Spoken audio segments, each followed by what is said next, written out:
Thank you for joining me in the latest Ford's Workforce Chat. Today, I'll be discussing how hospital leaders can support their staff over the Christmas and holiday period and build momentum into the new year once they return with the legend that is Jeffrey Woods. How are you, good sir? I am very good. Not sure I'm a legend, but yeah, very good. Well, in this chat, you absolutely are, and I won't have it any other way. Done. Thanks for joining me pre-Christmas, mate, as I'm sure you are looking forward to a few days off. A little bit of an intro for Jeffrey. He is a human-centered nursing leader, and I've seen that in action, heard him present on it, which is fantastic. He has a deep passion for quality improvement, customer experience, and employee engagement. With a large portion of his nursing career working over in the US, which I didn't know, as a nurse manager and educator, Jeffrey has brought back those skills here to Australia, where he was recently working as the Chief Nursing Officer for HealthScope, and he works for with organisations to help them with accreditation and quality improvement right now. Does that sum it up about right, Jeffrey? Excellent. I should have got you to write my resume. Well, we can arrange some sort of agreement after if you like. Okay, or my LinkedIn bio at least. Yeah. I'd be really keen to hear a little bit more about your nursing career, especially those early days, and where do you derive some of that the leadership style that you have, and how do you where does it come from? That it'd be great to know more. All right. Where did my leadership style come from? Just natural awesomeness, Yes. I feel. No, probably my biggest lesson. I moved to the US. I was working on a surgical ward at Cedars-Sinai Medical Center, which is a large academic medical center, like 800 and something beds. And I had just moved into being charge nurse for the shift. And, I thought I was doing awesome. I mean, I was just, solving problems, putting out fires, making the world greater. Or at least so I thought. And then as part of their performance review process, they also got peer reviewed. So you got peer reviews done. And I went for my performance appraisal after I think I'd been charge nurse for 3 months. So I had an interim, how you're doing in that role, got the peer reviews, which were, let's just say they didn't align with how I thought I was doing. It's the best way to put. So they were it was very confronting. And I will be honest, I did take a little personal. They were like, well, he's too bossy, he's too demanding, he does everything, and all of that sort of stuff. And so after I got that feedback, there's a slight bit of drama to me, I suppose. I went home, wrote my boss an email, and I was like, we need to talk about my future. I medical better because these personal attacks. Anyway, so she was like, yes, come in and have a talk. So I sat down, I was talking to her through, and I was like, these are more personal criticisms rather than my actual performance in my role. And she goes, that's one way to look at it. She goes, but that's their experience, and so whatever they experience is their truth. And so her whole thing was, well, what are you going to learn from that? So, and her statement around that was, you can't change them, you can only change yourself. The only thing you control is yourself. So what are you going to do to help them understand or work better with you?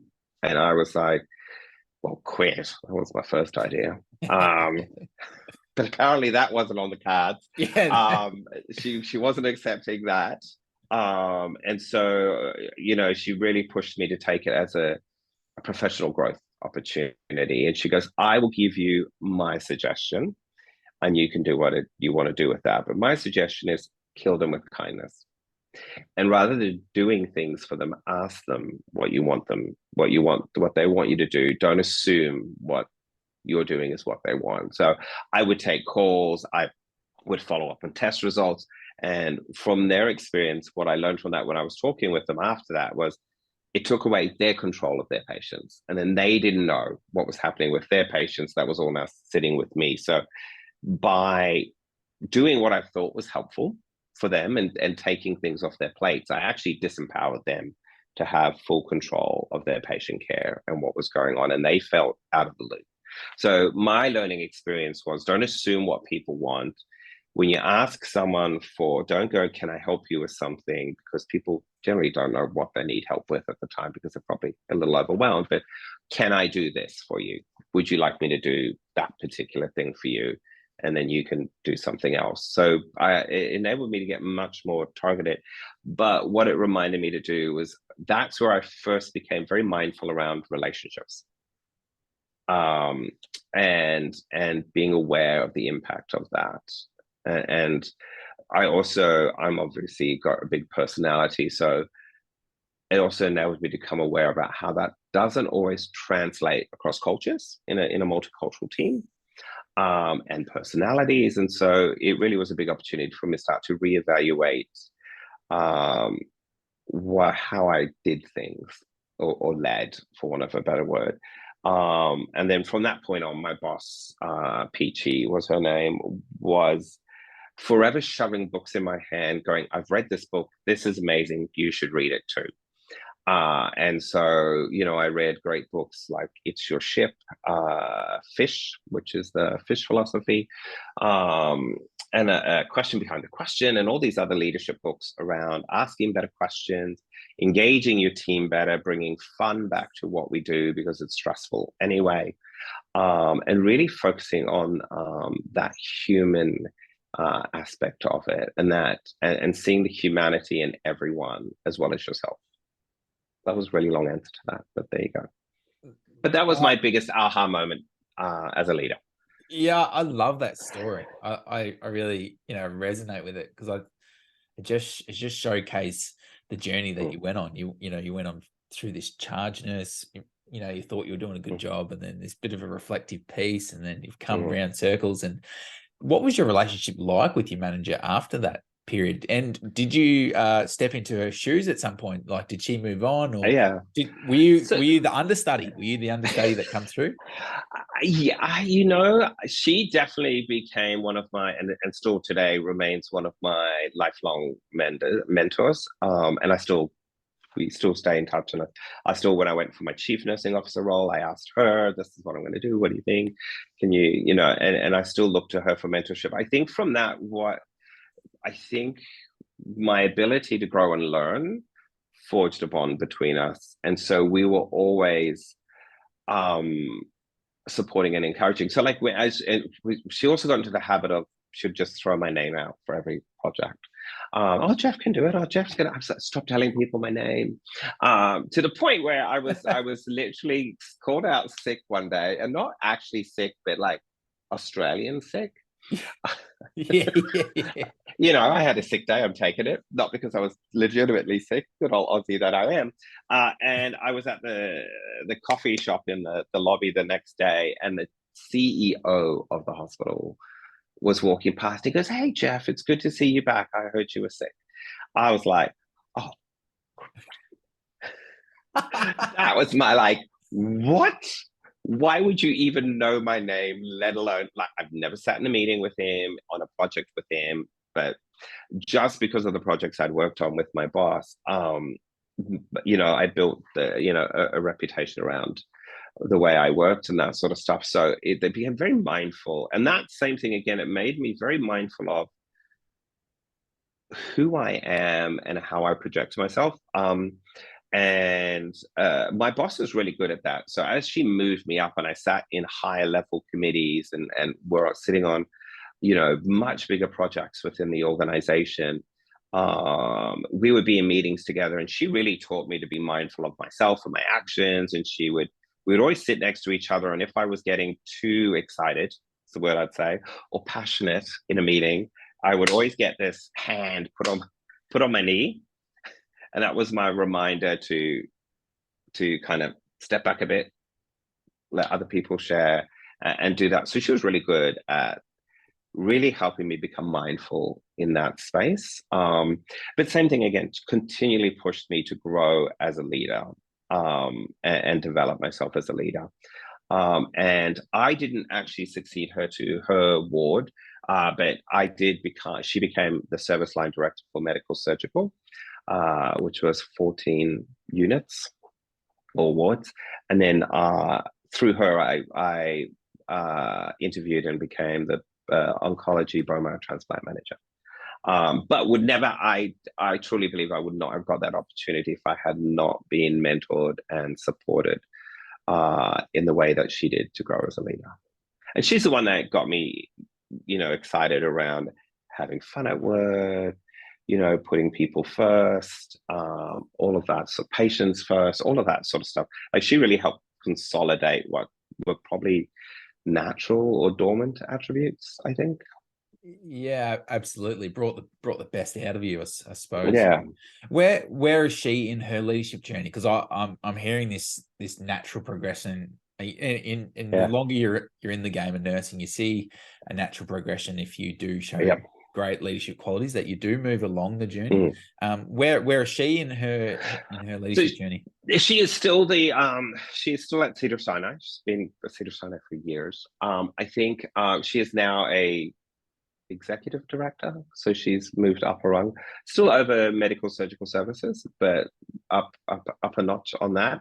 I think, when I started on the floor that she was on, which was that surgical ward, she that's where I learned how powerful it is when you have a highly engaged nursing team who is truly valued for their professional practice, not just the tasks they do. And that ward was the highest performing unit across all aspects: its quality, its employee engagement, all of that sort of stuff. And then as she moved into the director, she was able to roll that across the other units as well. But that's where I first also got into quality improvement, because her ward was a pilot ward for transforming care at the bedside, which was an initiative around engaging frontline nurses in quality improvement and improving, simple stuff. How do I make my work life better? How do I get rid of busy work and, complicated systems, and streamline and redesign? And so I think that's really what got me into that piece. Yeah, awesome. I think we could talk about that for forever, because I just find it really fascinating, especially those key parts in your career and your life, and where a leader has made a big difference in your trajectory, but also in many trajectories along that journey. Do you, even so, for yourself, or even from her perspective, do you see that translate into other people? Do you mentor others, or do you help lead others on the floor in your... Yeah, absolutely. I think I think there's nothing more powerful than asking someone a question, listening to that answer, and then acting on it, and validating and then letting them be part of changing something. We have a tendency to just ask people questions, take the information and file them, and not really do too much, but to be heard is a very powerful thing. When I took over the oncology bone marrow transplant unit, it was very fractured. So the oncology side didn't talk to the bone marrow transplant side, even though they were on the same floor, and were literally separated by a pair of fire doors. Right. I learned that the hard way. I was like, can you just take this down to the west side and let them know? And they're like, yeah, no. Right. No, we don't. No, we don't interact with them. And so one of my biggest challenges with that was really, and one of the very first things I did was unify that ward. We're not the west side or the east side. We're full south. We're one team. We're all together. I was very fortunate to have, the knowledge base of those nurses was phenomenal. And then my assistant nurse managers and team leaders on that ward were also just incredible. But once again, I always approach, I never come in as, and I knew nothing about oncology or bone marrow transplant when I took over that ward, other than the terms. It's a good start. Nursing. How complicated could it be? Really? What? Let me just tell you, it was an eye-opening experience. I'm sure. And they were very diligent but I approached it from I'm not the expert. I actually don't understand your workflow, so I'm relying on you to be the experts. You guide me to make better decisions around staffing, workflow, processes, but you're the expert. So I need you to tell me why we can or can't do something. And then we'll work together to find a solution. And that's always how I approach something. I don't, or at least I feel that's how I approach it.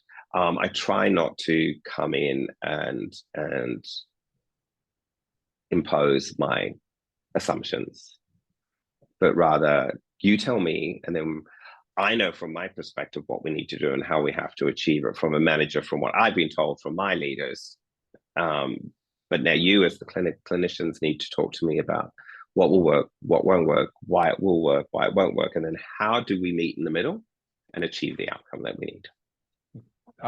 Love it. Absolutely love that leadership style, because I think that empowerment piece is so powerful to not only performance, but also retention. You know, if you've got skin in the game, you feel like you've got a, you know, an ability to influence and lead at different levels within the workforce. You know, it's so powerful. And I guess the one question for you, Jeffrey, is that a strategy you would use if you were going away, such over Christmas or New Year period? Is, you know, how can I empower the leaders that are there, you know, leading the department and the service whilst you're not there? Oh no, that's just generally bye. See you in 2 weeks. Good luck. No, I'm kidding. I think and I'll put it this way. I always put it this way. Culture eats strategy for breakfast every day. And so you're, as a leader, for you to be able to step away safely, for me, as a sign of a good leader is when you step away, that your department keeps doing what it does at the same level. And just continues to thrive. That's the best testament as a leader, I feel.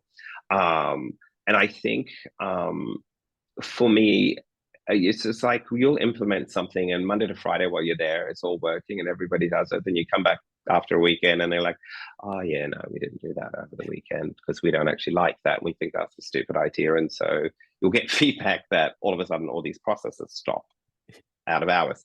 And so I think for me as a manager, is empowering, it's really about empowering the people that will be leading in your absence. So your team leaders, your assistant managers, or whatever terminologies we use across the organization. And for me, the best way I do that, and I have simple, as a manager, I'm very simple. I try to keep things nice and simple. So for me as a team, and this is what I do with this, with all my teams generally, is you have the freedom to do whatever you need to do to delight our patients and deliver great care. The only time you have to ask me for permission is, one, it's going to waste money or has the potential to waste money. Two, it has potential to cause harm. Or three, it will impact the vitality of the team in some way. It will have a negative. Then you need to talk to me about it first, and we'll strategize around it. And then my follow-up to that is, having said that, I will stand by you 100% the decision you make. If it's a great decision and it worked out well, we will celebrate that. If it turns out that was not the best decision to make, I will 100% stand by you. We'll both take the hit for that, and we will learn not to do that again. But I will, the worst thing you can do as a leader is sacrifice your team to save your own face. Or throw someone under the bus to save your own face. And so for me, I have no tolerance for that whatsoever. No, and it's great to hear that you don't, because it's no good for a high performing team to feel like they're not trusted, and you need people to have your back. And then my real call to action from this is, how can we replicate Jeffrey's ethos, and how can we replicate your mantras in leadership? Because we need more of this. And what can we do? Do you have any genetic code that we could just start claiming? Genetic. Yeah, DNA swab. DNA swab. There we go. Thank you. Yeah, isn't that what every COVID test I've done lately is?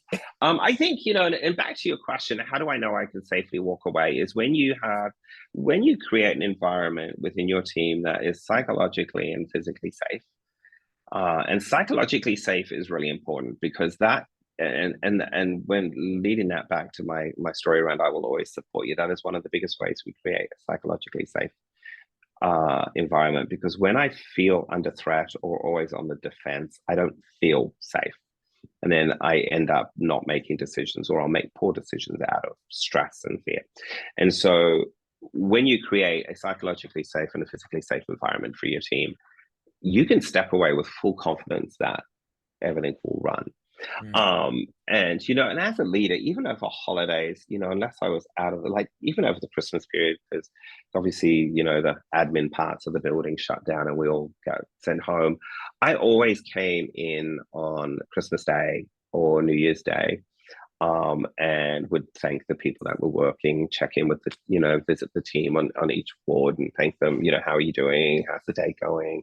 Thank you so much for working. And I learned that from my boss, Peachy, and also the chief nursing officer for that organization would come in every public holiday round on all the nursing units to thank the people that were working, because they were giving up time with their family to care for our patients. And so I think that's very powerful as well. Um, and I think it's important to recognize that our teams give up a lot of their personal time and their family time to fulfill their roles, particularly when they backfill gaps in shifts or work extra shifts or work overtime. Anytime we ask someone to change their roster or pick up a shift, we're asking them to put their personal life on hold. And sometimes we do that with a little bit too much flippancy, I feel, without truly understanding the impact of that. So that just means instead of going to my kids, Christmas party, I'm going to come in here and take care of patients. And that's, I don't think we recognize that enough, or celebrate that enough, or thank those people enough. Absolutely. And I think, it's difficult because it's starting to become a bit of a transactional culture a little bit. Correct. You're here for this shift, you get paid for that shift. Thank you for coming, but it's your transaction, and if we're in a transaction culture, when it's a really financial driver system, it's different motivations. It's you just don't. And how many nurses go to uni to make lots of money? 0.1%. It's so if we're treating it like a transactional culture, you got to start to wonder, well, what is are you going to get? Is that going to happen long term? They're going to get sick of that, because you are right. You're putting your life on hold, and personal and professional have to mix because they're so related. I agree, and I think you're absolutely right. I like that you said the transactional culture. At the end of the day, we get what we pay for, right? And if we devalue and particularly for nursing, and obviously I'm a nurse, not a midwife, but nursing and midwifery, our value is greater than the tasks that we do. Our value, our true value, and our true worth lies in our professional practice, our critical thinking. And as licensed professionals, we have a right and a responsibility to have a say in the practice of in nursing practice and the care we deliver. But very often we actually don't give them that. We don't have that shared leadership, and we make nursing subservient to the organization. And to your point, we become transactional, right? I pay, you do, we're done. Nobody wants that. I can do that for a little while. I'll do that for a little while. I'll come in, I'll take your $5,000 sign-on bonus, but you're getting bare minimum from me, and as soon as my time's up, I'm out the door. And you'll see that when we distill that down to such a transactional level, instead of having relational or relationship-based leadership style, it kind of turns us into automated robots, for want of a better word. We're just in there doing the task, doing what we need to do to get through. There's no innovation, there's no creativity, there's no extra mile stuff. Because why would you? If you don't value me any more than, the 8 hours you're paying me for. And the problem with that is when it comes to retention, you're not going to, that's why our good people leave. Yeah. Well, good people aren't going to stay for that sort of treatment. They don't want that. They don't want don't want that. No. Yeah. We want to be valued. We want to be heard. We want to have a say in the things that impact us, and nursing or otherwise, everyone We all do. It's a human thing. You know, Yes. you can all go back to Maslow's theory of hierarchy if we all want to have a good look at what's important to people. And as leaders, we have to shift away from that transactional industrial age style where it's top down, we're the deciders, you're the doers, you know, and actually we want that innovation and that change and that decision making to actually come from the bottom up. And now people go, oh my God, we don't want people making, they're not making decisions around, budgets and who's getting the pay raise and we're making decisions around stuff that impact human lives, which is the care we deliver, how we deliver that care. How do we get rid of some of that busy work around it? How do we streamline a workflow? The best people to teach us, you want to save money and improve outcomes for patients, engage your workforce, engage nurses and midwives. You want to get someone out by 10 a.m. to get the next person in so you don't have bed block. That's going to be the nurses doing the work. Yes. Not you coming and telling them how to do it and then performance managing when they don't get someone out by 10 because you actually haven't actually solved all of the barriers they face to doing that.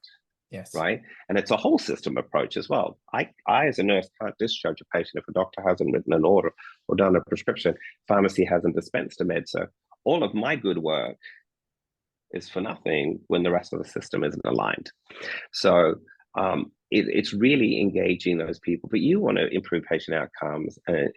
Nursing has been at the forefront of improving patient outcomes for decades. Some of the best innovations in healthcare and the outcomes for patients have come from nursing.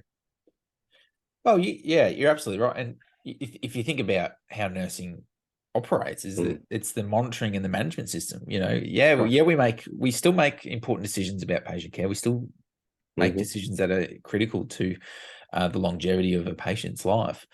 But the eyes and ears are there for 24 hours a day. They're touching patients. They're talking to them. They're thinking through problems. They're there.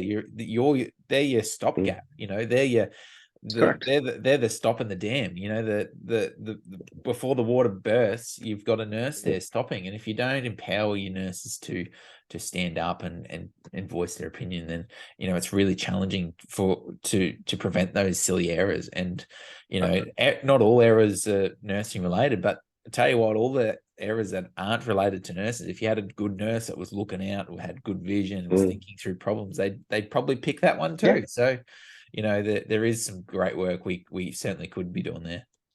100% agree. And I think it's really, and that support also involves, backing them up when a decision is made or it didn't go quite right, or, they pushed back on a doctor and they raised 52 complaints and now the nurse is, having a difficult conversation. But when the nurse has to have that difficult conversation with a doctor or another clinician, are you there supporting them and championing them to have those difficult conversations, obviously in a healthy and respectful way? But if they don't feel they're going to be backed up, they're not going to speak up. And when nurses don't speak up, patients get hurt. Yes. And so it's fundamental to what we do. And nurses try to speak up all the time. And every time they speak up, they tend to get diminished in some way. And so at some point, they stop speaking up. Or your good people will leave and go somewhere else because they don't want to deliver subpar care or bare minimum care. They want to deliver exceptional care. So they will go and find somewhere where they can do that and do that safely. Yeah, totally. And have you seen a bit of a difference between health systems? So you've spent nearly over 10 years in the US, I think, and the Australian system. Can you see concepts that are different? Do you see some parts working better in Australia or even better in the US? There's not going to be a perfect system at this current point, but there isn't a perfect system, but I feel there is a good hybrid somewhere in there that we haven't quite landed on. I think we tend to swing to extremes. Like the US system is incredibly expensive, and that comes with comes with great benefits. I mean, there's so much money to invest and do new things and novel things, but it comes at a great cost because the cost burden for patients can be quite devastating. On the dark side, I think in Australia we have the opposite of that, particularly in the public system, where And I think for me, the challenge is the money sits in the public system and the private system. There's not as much money in there because whether you're profit or not for profit, you still have to make a profit to keep your doors open. Um, but the costing out of the cost of care, I don't feel is truly reflected in Australia and it's not seen. So you don't get as much innovation or stuff in the private sector as you would potentially in the public sector. And the same in the NHS as well, in the UK as well. But I think the biggest difference for me, and there's a lot of it. I can't control money. I can't control funding systems. I can't control that. I can only control myself and what I have a sphere of influence over. And for me, that comes down to the professional practice of nursing. And I remember when I first got to the US, I was fresh off the boat from Australia. I was an ICU nurse. Of course, I was the apex predator, because let's be honest, ICU is the best. If it wasn't for us, the world would crumble. At least that's what I thought. And I was really quite a culture shock for me working in the US system. And I was very much all, why can't you do this? Why can't you do that? That seems weird. And I actually thought the US system was a little behind. But when I came back, I felt like I had come back 10 years, gone back in time 10 years. Particularly like the surgical ward I worked on, 80% of their procedures were robotic. Right. This is where they have money to invest in technologies. We're just starting robotic surgery in Australia. Yes. Like 5 years ago. I'm like, we were getting excited, oh, we got a Da Vinci robot. I'm like, what do you mean? This is BAU. Why wouldn't we be doing minimally invasive surgery instead of cutting people open? But what I noticed the biggest difference was the empowerment of nursing. So in the US, which is one of the things that attracted to me, it was like the peak of nursing. And they did a lot of nursing research, and there was a lot of growth, and there was a lot of specialties for nursing. And it had a very strong visual presence, professional presence. And I think coming back to Australia, I found it really challenging to work as a nurse again and not be engaged in the decisions that impacted my practice, and not being asked about that, being told this is the process you will follow. And I will use this as a good example. I started at a hospital, and they had just gone through where they were renamed and relabeled all the Australian drugs and standardized the generic first brand names. And there was, in some drugs got slightly different names and different spellings. And so there was this whole thing around, how do we make sure we keep people safe while we go through this transition? And the decision was made that at the organization I worked at the time, is that what will happen is we will print out or give you a printout and laminate it, put it in the bedside chart. And prior to administering that medication, you would check against that. You would cross-reference it. And I was like, but that's too late because I'm at the bedside. Yeah. Secondly, why is nursing responsible for the labeling and branding of drugs? Shouldn't that sit with pharmacy, because that's their expertise? And we have pharmacy and we have pharmacists, so shouldn't they be making sure whatever's coming up to the ward has already been checked? And then I would do my check as I drew the medication up. I said, checking it when you get to the bedside is too late. And I fed that back, and that was when I'm talking about not engaged in the decisions that impact you and your professional practice. I was told, well, that decision's made. Do you want me to tell you how many nurses actually checked it at the bedside? Yeah. Why? Yeah. Because it was a stupid system. It made no sense to actual practice. I did that all in the med room before I left. Yes. But we made nursing responsible for a pharmacy function. Yeah. Yeah. And that's, encroaching on professional practice. And I think that was the biggest difference, was all of a sudden nursing's voice was cut out of decisions that impacted. And I think that was deafening, that silence for me. Yeah. Oh, it would be fascinating if you did go back to the US and see, because they've got their own challenges from a workforce perspective, and they've certainly struggling to staff their hospitals as well. And you hear more and more of them looking for innovative solutions and looking overseas because we're in a global market for health professionals now, and It's not so much in your local domain. It's you've got to be looking into it. You've got to be thinking about a global strategy because big systems like the US with 2 million nurses and the NHS and Canada, like everywhere is looking for qualified health professionals. So it's interesting to. It would be great to hear if that's still going on in the US, or maybe that was localized in the hospital you're in. I think I've always tried to be very mindful of rose-colored glasses, right? I, it was so amazing back then, back in the day. Back in the day. But I think and I was very fortunate. That hospital I worked at, Cedars-Sinai, was a magnet designated hospital. It was extremely high performing for nursing and midwifery. There was a nursing and midwifery voice from ward to ward. It was all the way through the organization. No decision was made. No decision that either impacted or influenced nursing was made without nursing's voice involved. Yep. That is just how their organizational structure worked. And I think that's what we don't have here in Australia. We don't have, like, the Magnet program is phenomenal. It's really a great program around empowering nurses, and there's a slew of research around the outcomes and improved outcomes from organizations that are Magnet designated versus non-Magnet. Now, I'm not saying you have to be, because you can build those cultures and systems without being part of that program. But I think it's really about, and Kylie Ward talks about this all the time, the CEO of Australian College of Nursing. Speaking of mentors, that's another person I always get a little fan struck every time I'm in the room with her. But nursing having a voice, and the way she champions that in Australia with politicians and that sort of stuff. But I always, for me, it can't be a lone voice.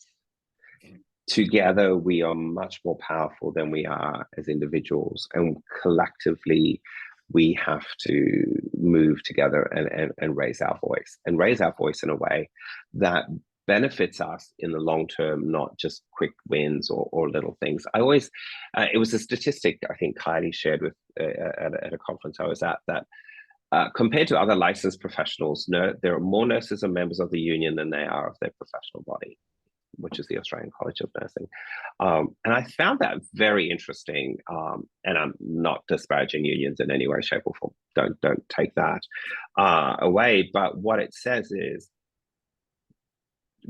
the level of trust and engagement is not there, because I feel safer with the union, who will back me up and support me and back me up. So from an employer's perspective, if more of my team are part of a union and go to a union more than they want to come to me, that really says a lot about my leadership style. If they would rather go through a third party than have a direct conversation with me, there is no trust.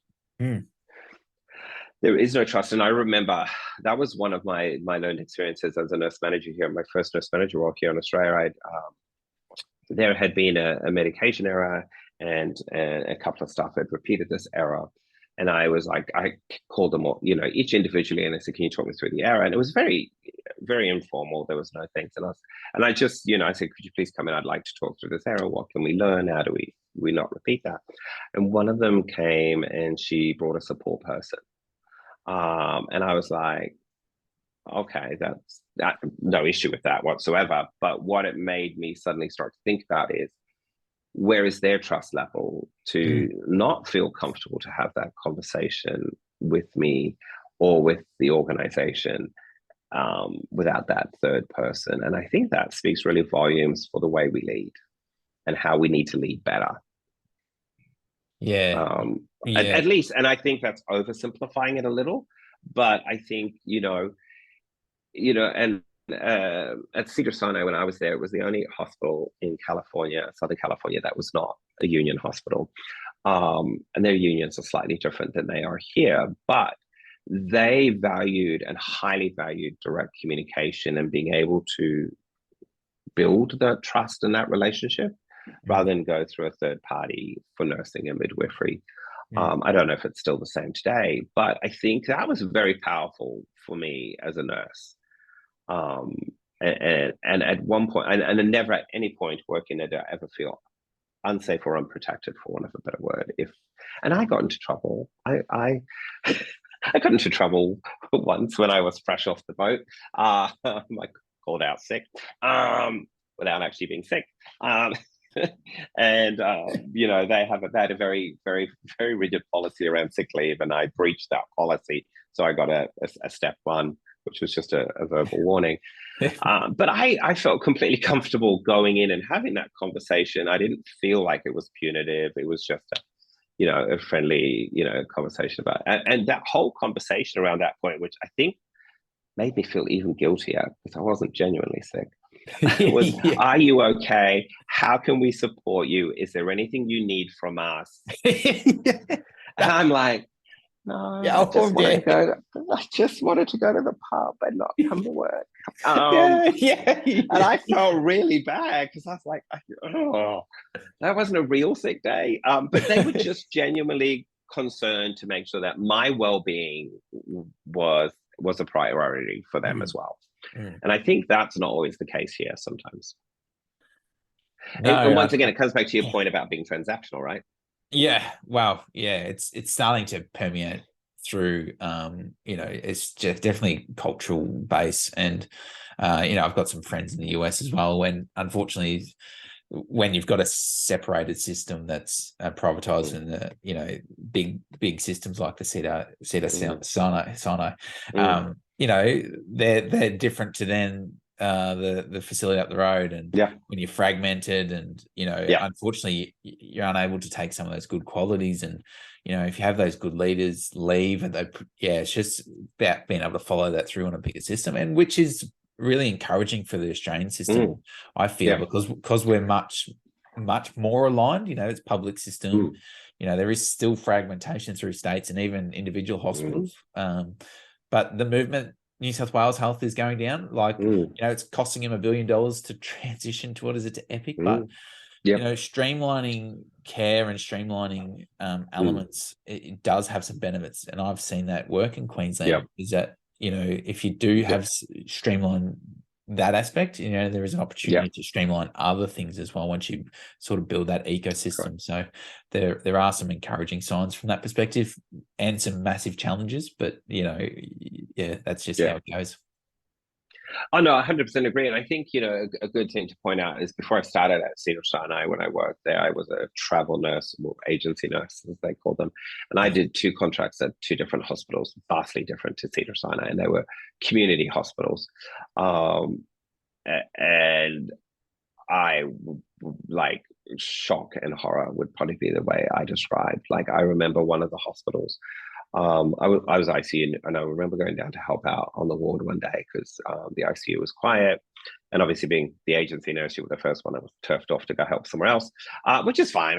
It was all a learning experience for me. But I kept wondering, I was like, all the patients had this really dry looking skin. And I was like, gosh, Americans have really bad skin. They're all dry, they need to moisturize. Turns out they didn't actually have, they bed bathed everyone. So they gave them those little bath bags with the wipes. And over time of being in the hospital, they just built up that kind of soap scum on their skin. It was really gross, rather than actually shower patients. And there was weird things like that. I remember, talking about nursing having voice. One of the other hospitals, I was working in the ICU, and they were doing a team meeting, and I was like, oh, can I put in a request? Can we get a slide board to move patients from bed to bed? Common thing. Why wouldn't you have something like that? She goes, no. And I was literally in the meeting, you're an agency nurse. You don't actually get to make any recommendations. And then two days later, that same manager goes, would you like to extend your contract? You can guess what my answer was. Maybe not. Maybe not. Bye, Felicia. Don't let the door hit you where the good Lord split you. I think, and it's that sort of stuff. I think, like in Australia, we use a lot of innovative wound treatments and wound therapies. And I remember in the US, I was doing ICU, and it was like the wound dressing was saline gauze. I'm like, is Florence still here? Saline gauze 3 times a day? No, where's the wound closet? Let me sort this, And that was it. It was literally selling gauze. So, you know, there's these dichotomies, these extremes within their own system. Same here, you know, in Australia, I think. But I agree with you. I think we have such a tremendous opportunity to become much more integrated. And integration is probably not the right word, because the public and the private are probably never going to really integrate, but much more collaborative in the way we approach and deliver care. And like the New South Wales government with the EPIC, I spent 8 years helping roll out that at the hospital. At Cedar Sinai Medical Center. I love that system. Oh my gosh, you know, I knew nothing about electronic medical records, but and I helped do a lot of the training of staff, and they hated every minute of that transition.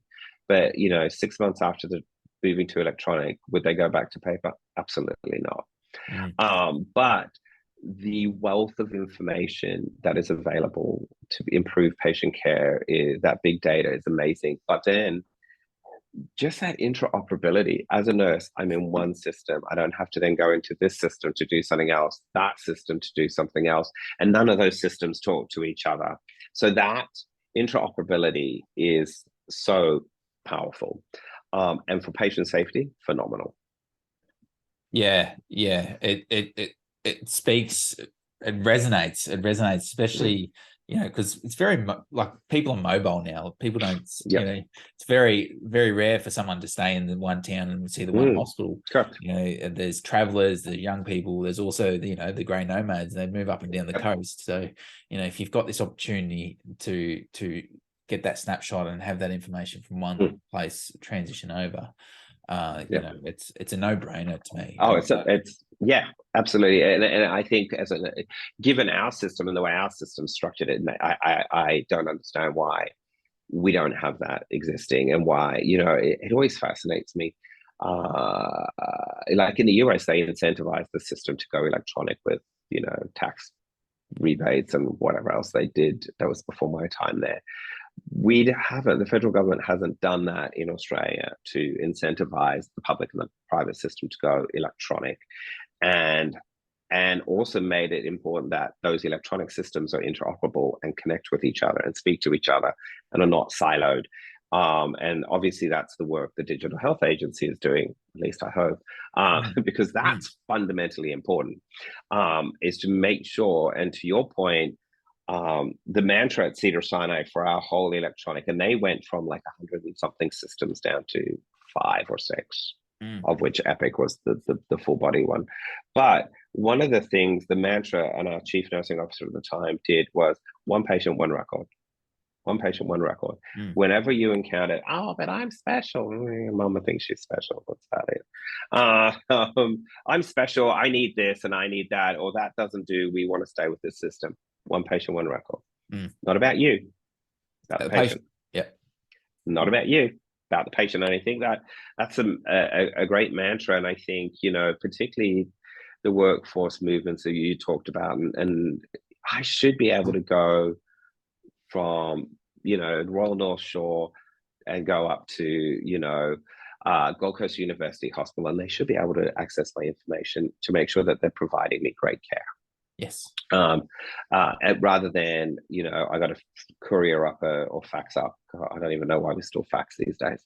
But send you a paper chart that you've then got to look for while trying to provide me care. And I think I was actually at the Victorian Healthcare Week, I was talking to a couple of people about this and the challenges we have in Australia around digital. And obviously our My Health Record, there was a lot of angst from people around their data and their security and all of that sort of stuff. But I think, you know, we haven't done a great job of talking about the importance of clinicians having that information to be able to make the right decisions for you. So anything we don't know, we assume doesn't exist and it's not a problem. And we can actually do great harm. And so the more transparency we have, and I think one of our first things in Australia, we're off on a tangent now, is really educating the public around, and that comes back to that health literacy thing around the importance of your health record, the information contained in that, and how that enables us to provide better care for you. But when a record is fractured, I can't, because I don't have a complete picture.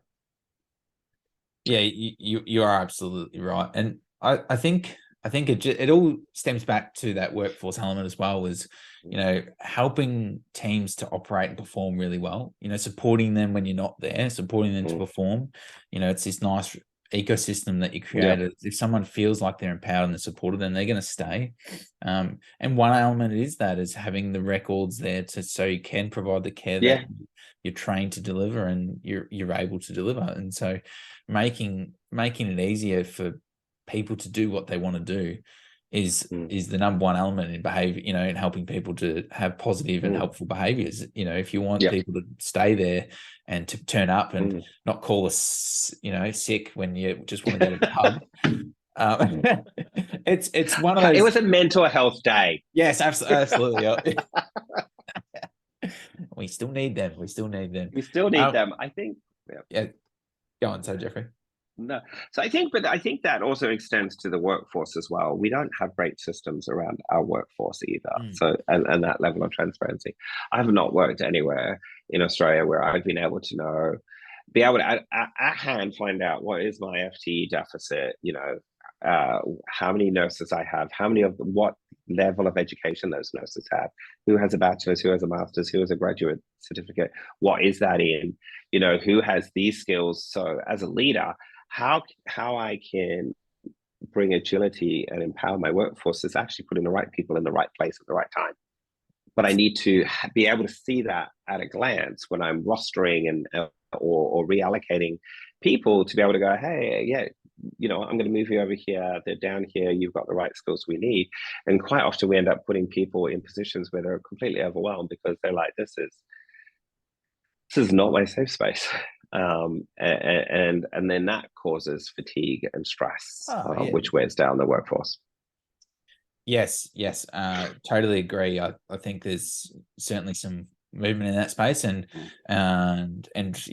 when we built when I built Fords, it does have that capability, because you can really see the need as a leader to have a good oversight on your workforce and understanding the skill set, so you can then support them, because it's not so much that our leaders don't want to help their teams and do a good job. It's just it's that overwhelming as well. Their brains are maxed out as well. So how can we reduce some of that burden? I think that's it'll be really powerful.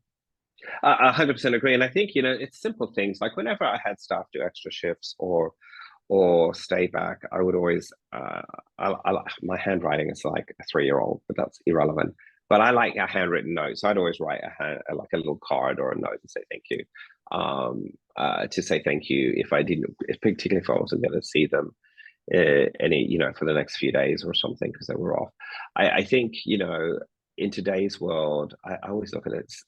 There's so much I can do on social media, and through social media, good Lord, I can do half my job as a nurse on my Apple Watch. I can get OBS, I can get pulse rate, I can get oxygen saturations and stress levels. Actually, probably should have that in a thing. But that ability to have a much more interactive conversation with staff, and it could just be a matter of, I don't get to see you, but I can just pop into the system that, like Forward, that's got the rostering line, and just be, hey, how was your shift? Did everything go okay? Particularly if I sent them to a different area or a different place in the hospital, to have that check in and still maintain that human connection. Once again, it's not transactional. It's really genuinely caring for the people that work for us. Yeah, I think I think there's a great opportunity to do more, and it doesn't have to be too difficult. It's the principles are known. You talk about them really well. A lot of other nursing leaders out there have talking about them, quite a bit, and there's a lot of discussion around this. And now it's just a matter of taking that next step, I suppose. But we'll wrap this up. It's been a fascinating discussion, and I really enjoyed hearing about your leadership journey and some of the principles that underpin you as a person, but also as a leader within nursing.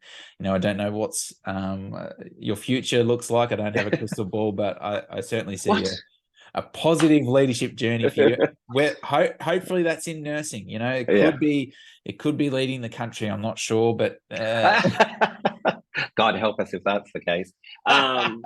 Everybody gets a car. Yeah.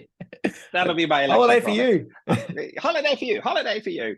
Um, don't worry about the recession. We'll pay for it later. Yes. Yeah, I don't feel politics leading the country might be my skill set. No, thanks for the chat today, Jeffrey. And yeah, we'll chat again soon.